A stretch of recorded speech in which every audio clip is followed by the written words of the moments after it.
In a garage, Charlie's repairing the plane that his wife Sarah gifted him on his birthday. Sarah interrupts him to tell him she's leaving soon for a business conference in London. She invites him to come with her again, but Charlie turns her down because he has lots of work. Sometime later, Charlie arrives at the CIA headquarters. On his way to the decryption and analysis department, he goes through all the security scanners that he invented and finally gets to work. Suddenly, he receives a message from Inquiline, a mysterious person he's been in contact with for years. As usual, they have valuable classified intel to sell him, although this time Inquiline warns him that these documents could put the CIA at risk. Charlie tries to guess their location and says Istanbul, but Inquiline brushes him off. Afterward, he works on analyzing the material, but surprisingly, not even a genius man like him can crack the code. After lunch break, Charlie goes back to his office and gets a call from Sarah, who informs him that she's already arrived in London. However, Charlie already knows because he's been tracking her. They don't talk much because he's desperate to go back to the mysterious documents. Since he still can't crack the code, he takes his computer to the restricted area, where a more advanced system helps him progress faster. It takes him a while, but he finally opens the information in the documents, which leaves him in shock. These are top-secret government files revealing that a drone strike disguised as a self-deletion bombing was authorized and covered up. There are clips from the news reporting 150 casualties, including French Special Forces and Marines.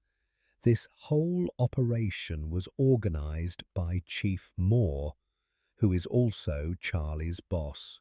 That night at home, Charlie tries calling Sarah, but she doesn't answer, so he leaves a voicemail. The next day, Charlie arrives at the office and is surprised to find Moore waiting for him. Moore takes Charlie to the office of O'Brien, who became director very recently. She explains that there's been a terrorist attack at a hotel in London, and Sarah was one of the victims. Charlie refuses to believe it and wants to call Sarah. So Moore turns on the TV to show him the reporter describes how 4 terrorists bursted into the hotel, took 4 hostages, and killed 2 of them. Next, Moore plays the hotel's security footage, which shows all the chaos during the incident, and confirms that Sarah was one of the victims. When Charlie goes home, he finds dozens of reporters waiting for an interview and the police trying to keep them back. A friend helps Charlie enter the house without being bothered.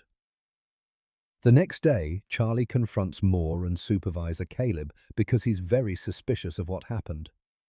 He can't believe the terrorists could have slipped past the thousands of security cameras in London, not to mention they drove into traffic. Moore promises they're investigating, but Caleb sends him home.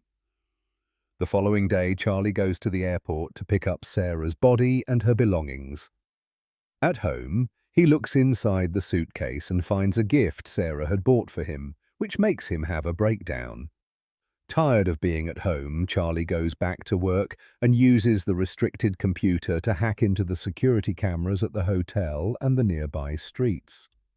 He puts together a timeline of the events and shows it to his superiors.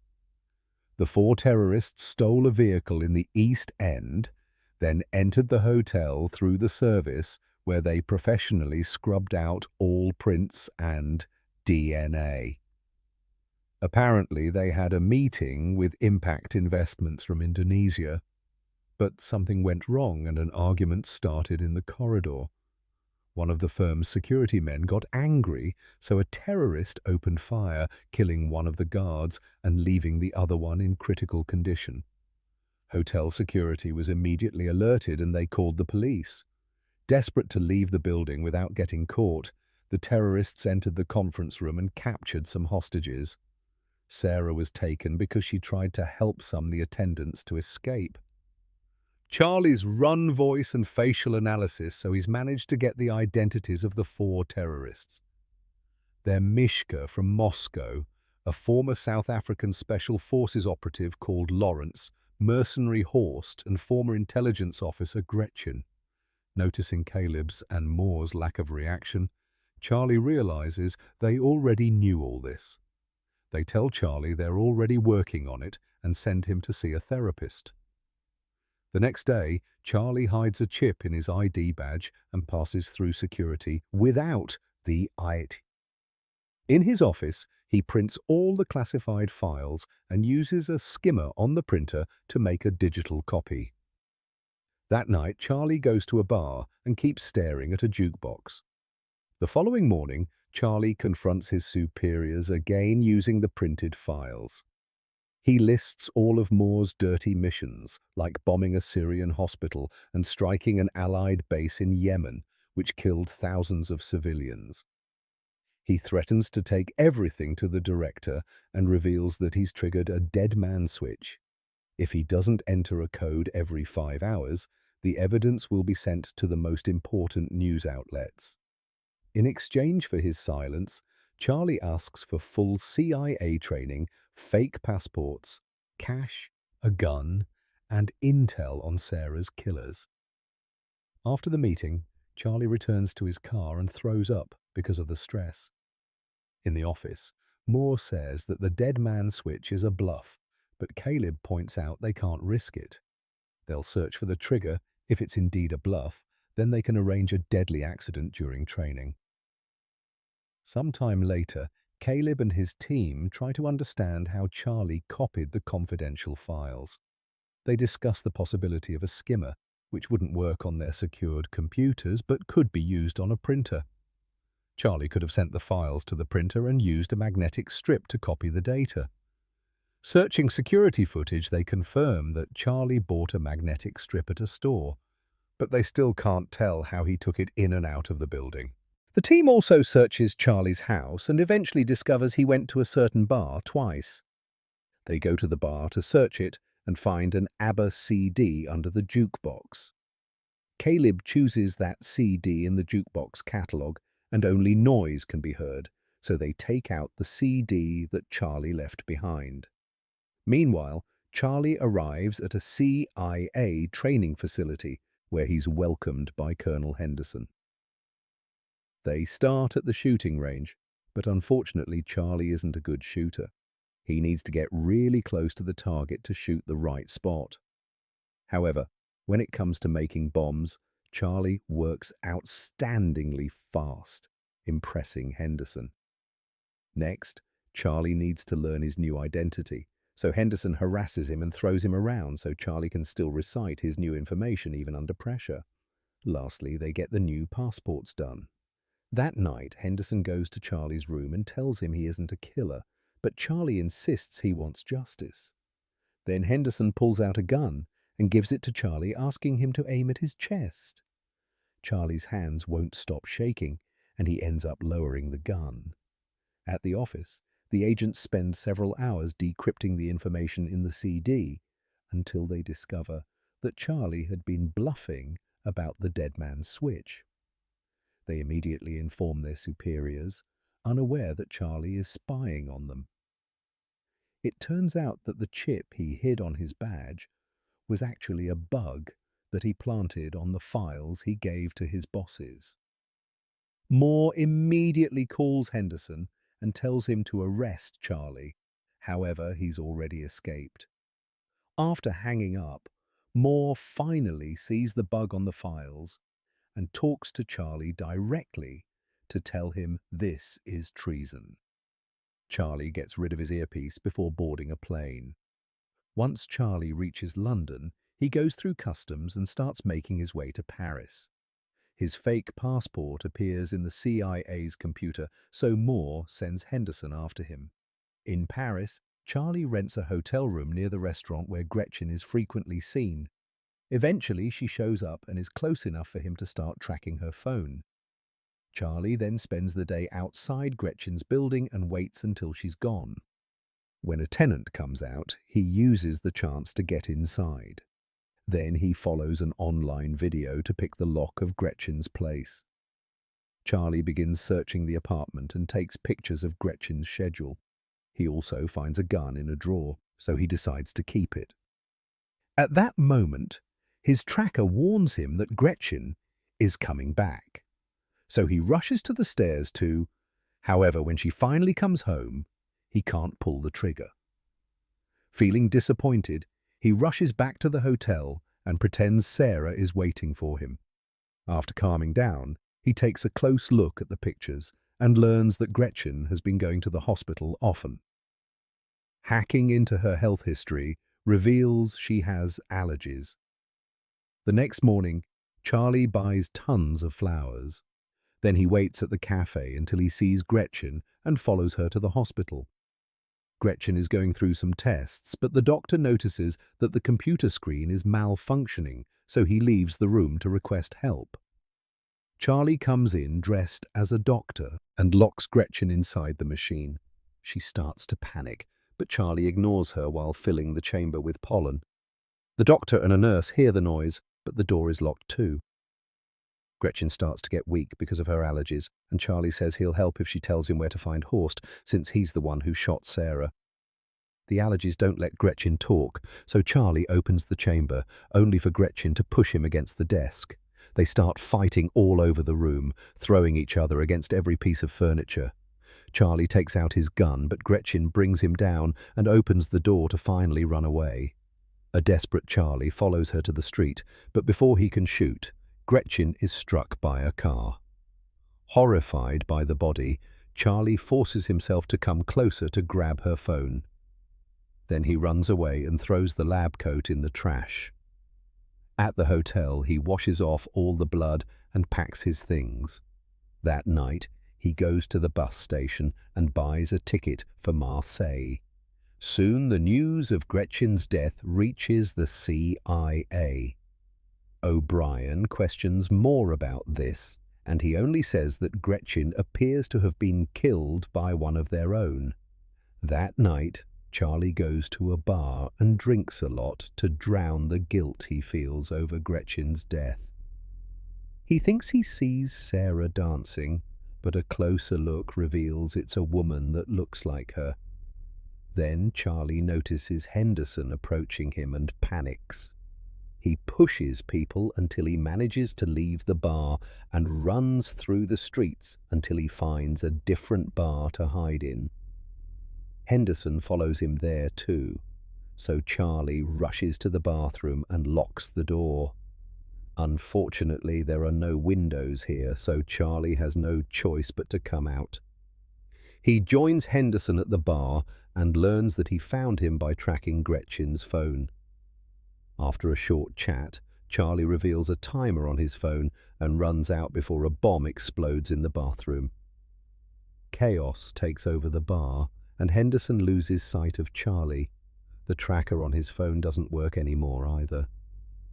The next morning, Charlie contacts the Inquiline to get their help and leaves on a cargo plane to Turkey.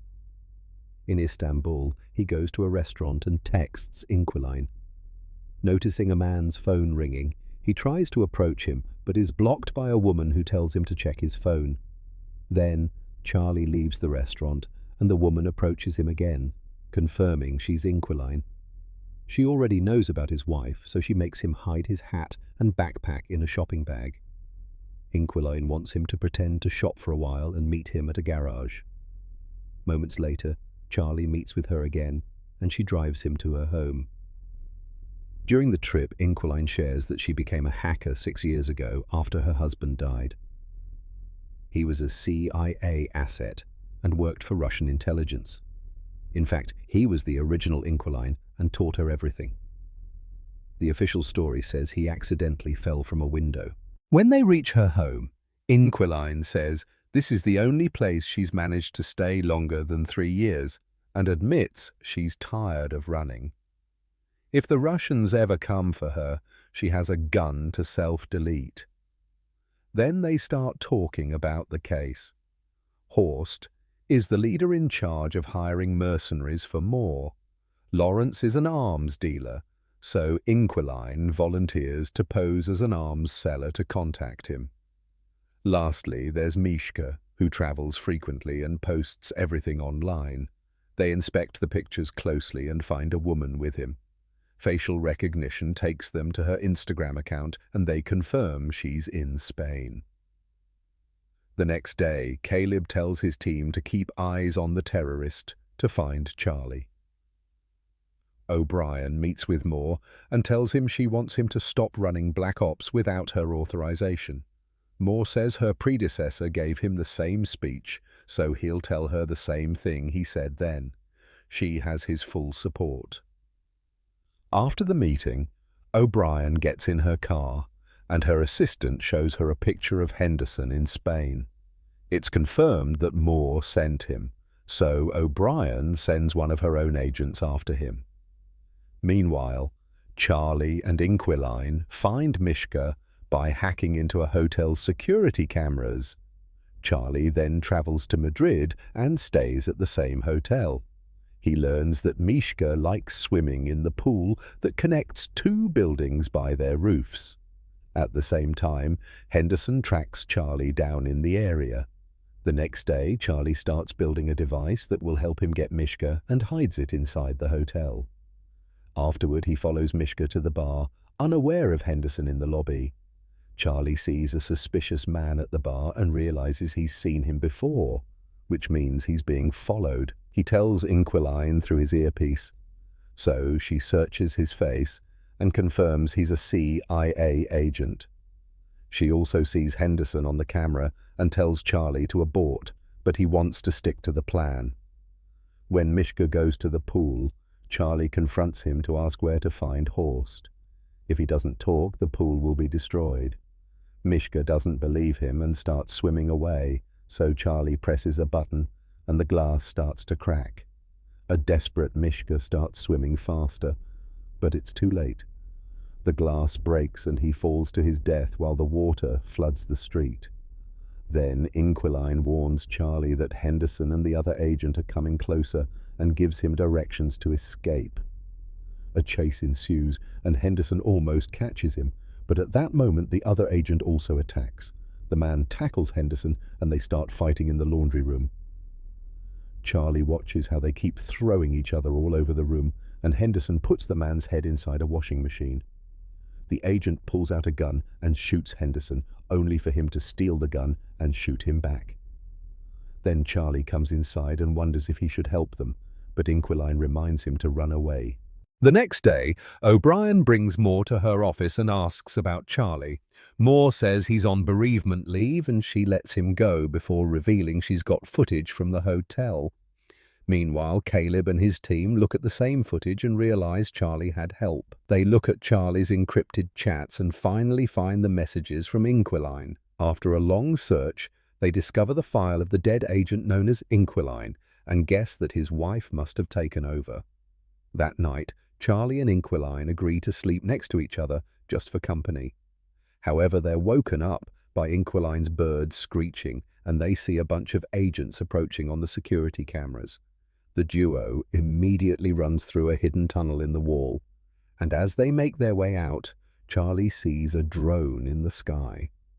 By sneaking into another building, the duo manages to keep going and leaves the neighborhood right before the agents storm into the house. The computer is already deleting all the files, so there's nothing left for them. After running down the beach, the duo gets to Inquiline's car and they're seen by the drone. Soon, the agents come after them with open fire, even following them on a boat. After a long chase, the agents manage to damage the car enough to make it stop, and Inquiline is mortally wounded. Charlie has no choice but to push the body to the other seat and take over the wheel so he can keep driving until he finally loses his pursuers. Later, he leaves the car in the garage and kisses Inquiline goodbye. The next day, Charlie contacts Lawrence and pretends to be an arms dealer to arrange a meeting. Then Charlie buys new electronics and travels to Romania.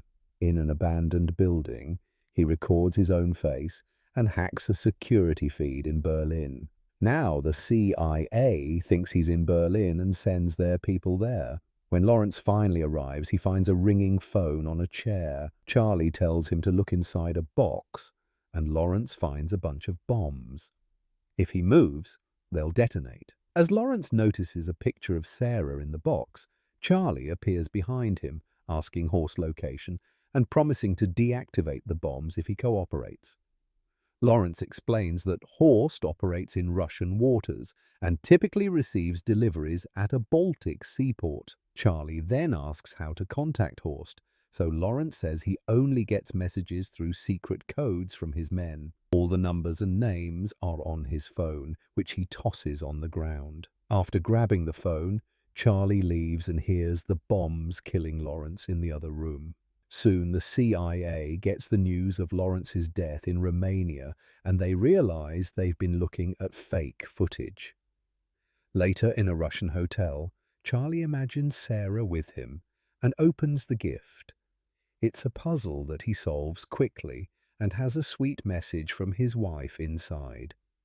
In the morning, he goes to the port and sees a suspicious vehicle. He sends the code to Horst's men and sees a guy by the suspicious car check his phone. He follows the man and takes pictures of his boat before leaving. After buying some tools, Charlie goes back to the hotel and tracks down the yacht that the boat belongs to by searching its registration number. He also studies the sea routes Horst might be using. In the morning, Charlie approaches the boat and someone knocks him out from behind, causing him to drop Sarah's puzzle. Charlie is taken to the yacht where he finally meets Horst, who found the bomb Charlie hit earlier. Horst has noticed that Charlie killed the others indirectly and thinks he's not capable of doing it face to face. He hands Charlie a gun and asks him to do it, but Charlie can't and puts the gun down. Suddenly, the yacht starts turning into the opposite direction and the crew panics. Charlie reveals he's taken control of the yacht, which is CIA administered. Since he worked on the protocols that protect this yacht, it was easy for him to hack into it and send it to Finland. Soon, the yacht is surrounded by the Finnish Navy and Interpol, who immediately arrest Horst and his men. Sometime later, O'Brien gives a press conference to announce they've arrested all the dirty agents that have been using the CIA's resources for illegal activities. Charlie is approached by Henderson, who tells him he's proud of what he's done. After visiting Sarah's grave, Charlie goes home and finally takes the plane for a ride. Make sure to subscribe and turn on notifications so you can watch more videos like this. Thanks for watching.